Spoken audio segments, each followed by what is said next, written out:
Good day, Ma'am Ferrer. This is my report of non-institutional correction.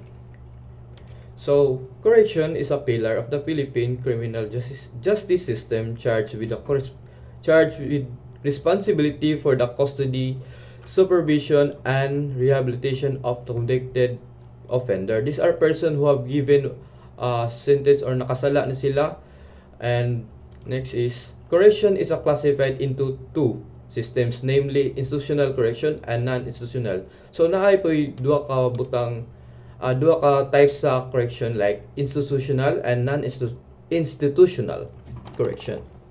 Our community-based system, the former has three levels. These are national former. So this is the first is the national, and next is provincial, and lastly district, city or municipal jails.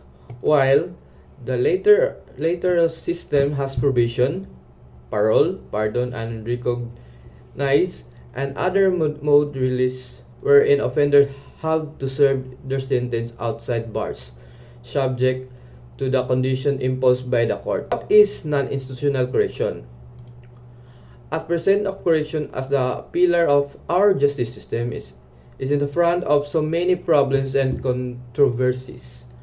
Among its palpable problems are overcrowded jails and prisons facilities. Despite the public clamor, the government cannot afford to lock up all convicted individuals.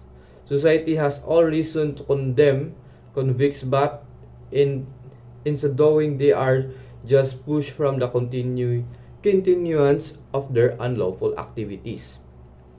Study shows that many convicted persons who have been incarcerated in jails or prisons, when they are returned to the community, are mostly re-engaged to the same kind of offense or some other type of antisocial activities, which is not with the same degree, as the first offense is a more serious. It is also an accepted fact but that putting all convicted individuals in jails or prison facilities will definitely be prejudicial to the government, considering that they consume so much government funds and resources. They are a common reason for the promotion of a community-based correction approach in the light of institutional correction. Non-institutional correction is a subfield of correction in which offenders are supervised and provided the service outside jail. So, muna ang tawag sa kuan is non-institutional correction. This a person na gi-supervise by supervise of the provision officer. These are person like parole, pardon, and provision.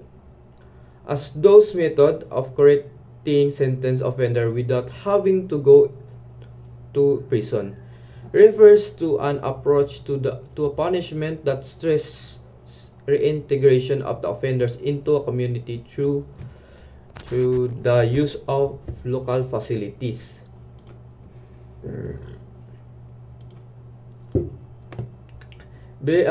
Belicy and Hanser 2012 described it. It is a non-incarcerating correctional sanction imposed upon an offender for the purpose of reintegrating that offender in the community. Community-based correction are non-institutional correction based on correction that are being considered as the best alternative for the pre-imprisonment. Is described as a method rehabilitating convicted felons without a need of placing them into a jail or prison facilities. It is likewise referred to as any sanctions in which convicts serve all of, or a portion of their sentence. In the community-based correction is a program that deals with supervision rehabilitation of the convicts with the community.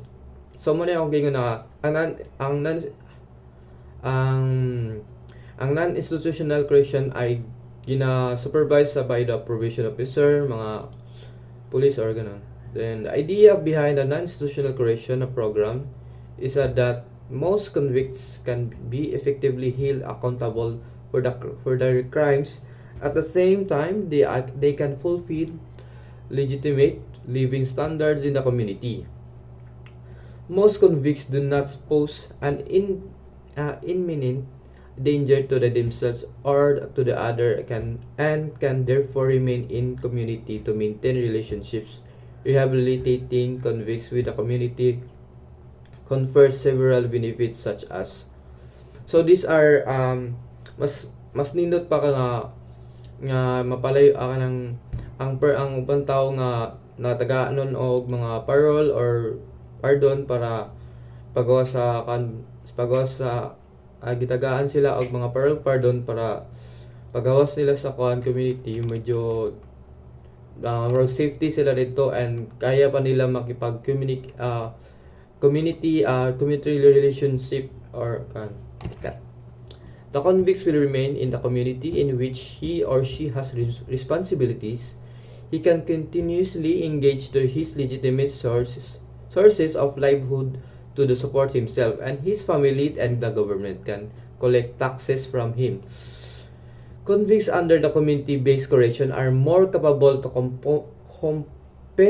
compensate their victims through restitution or to pay back the community through the community serve. Community-based correction programs do not expose convicts to subculture of violence existing in jails and prison. So there are three justifications for utilizing community correction. Avoidance of exceedingly harsh in sentencing.